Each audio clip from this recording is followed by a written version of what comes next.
When the COVID 19 pandemic began, like most businesses, the sports industry came to a sudden halt. Tournaments which were being planned for decades, like the Olympic Games, were being postponed, and all kinds of sports were being cancelled. And Prime Minister says Tokyo 2020 will be held in 2021. Except for the avid sports fans among us, we likely would have forgotten all about football or tennis or badminton or any of the countless games we loved to follow during this pandemic. But an industry with such political influence around the world and with such economic standing had to return eventually, and return it did. In fact, games started before stores and businesses were allowed to open. Athletes were allowed to travel the world before us. As a football fan myself, it is fascinating to watch the closure of the sport around March and its return in June. Different countries restarted at different times, and many different approaches were taken to restart games around the world. I've chosen the restart of football in the United Kingdom as the topic of this short video essay, not only because I'm an avid follower of the sport there, but it's easy to compare and contrast and even analyze the sport in the United Kingdom. Football in the United Kingdom is bigger than most of the world, as it contributes around £8 billion to the English economy every year. For simplifying this analysis, I'll be focusing only on the English Premier League, the biggest tournament in the country, which generates 95% of that contribution. On the 10th of March, the first game postponed was between Manchester City and Arsenal, after players from Arsenal came into contact with the Greek team Olympiacos, whose owner contracted COVID-19. This is a good example about how the globality of the sport comes into play. As football in Europe is played domestically as well as continent-wide, the top teams usually travel all over Europe to play matches regularly. This creates a natural point of contact between different players and different teams, which carries the disease between countries and even continents. Even within the United Kingdom, matches are played all over in many different cities. Therefore, the virus would eventually have to spread. After the first game was cancelled, the general consensus was that this would be a one-off and other matches would continue regularly. After all, we didn't know how big the COVID pandemic would be in March. But at the beginning of March, the COVID-19 pandemic exploded. In a couple of days, dozens of players and coaches contracted the virus, and on March 13th, a decision was taken to suspend the league. The Premier League, Football League and Women's Super League is suspended until April the 3rd due to coronavirus. We'll be live to Premier League headquarters. Everyone thinks of something different when something like this happens. For fans and a few players, it's an emotional connection to the sport they love. But unfortunately, for many of the higher-ups, it's just zeros on a piece of paper. Of course, as soon as football was stopped in the UK, plans were being made for it to be brought back. Project Restart, as it was named, was in the works from March, and various committees were formed in conjunction with the government to answer a few pressing questions and provide solutions.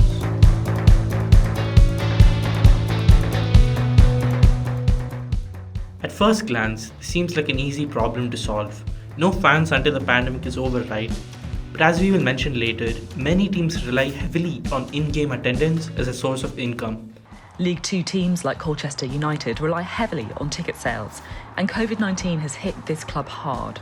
40% of permanent staff here have been made redundant. The bigger clubs didn't have this problem, but they generated most of the revenue for the game. Another important point to consider is the heart and soul of the game itself.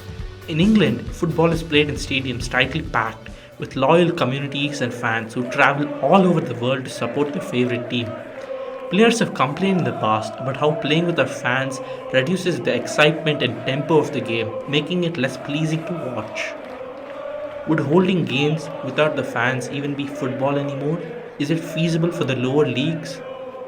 But bigger matters came into play financially, and the games needed to be played.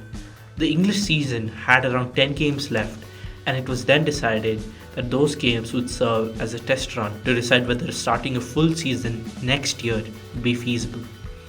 To solve the problems of the smaller clubs, the owners fell upon the Premier League to provide support in the form of a rescue package.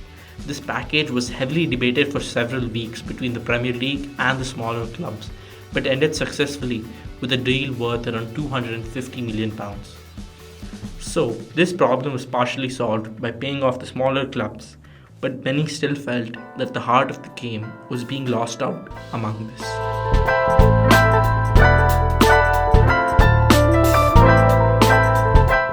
When considering the financial aspect of the sport, as mentioned earlier, teams rely on the sale of merchandise and matchday income, that is, revenue earned on the day of a game from ticket sales, stadium tours, food and drink, etc.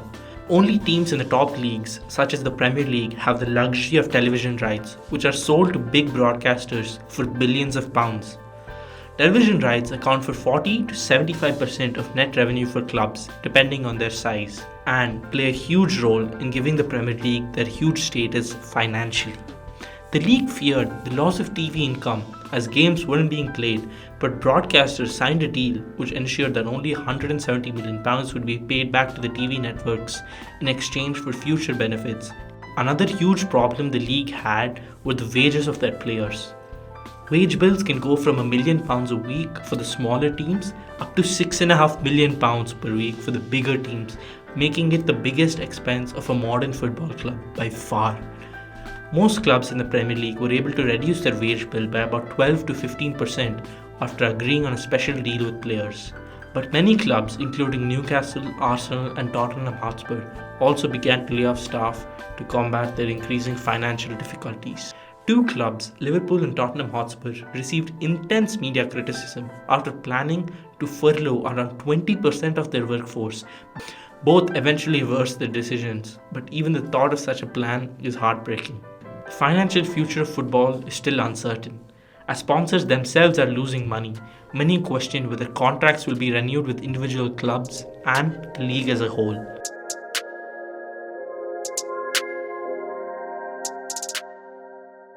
A major concern for the government was holding the games without spreading the virus. Holding matches not only requires a large number of players and staff, but support staff, the groundsmen, the journalists, the referees, etc. The Premier League decided to set up a complicated testing scheme where every player and member of staff would be tested twice a week, and players would be engaged in a bubbles system during match days where interaction would be as limited as possible. From leaving the team hotel to getting onto the pitch, players had to go through stringent guidelines to prevent any transmission of the virus. This bubble scheme, though had many issues, said players would still be returning home to their families who were not part of the bubble. Moreover, many players broke COVID-19 rules and held large parties and gatherings. The images of millionaire footballs holding parties on the same page with overcrowded hospitals wasn't a good look for the league, as it carefully balanced its reputation. The first round of testing in May got 6 positives among 750 players and staff. For the next few months, testing averaged 6 to 10 positives per week. Another important question asked in the first few weeks of testing was whether it was ethical to use up test kits, but as testing became more prominent and easy, this debate eventually died away. Many clubs, including Tottenham Hotspur and Liverpool, even opened up the stadiums for testing, which was widely appreciated.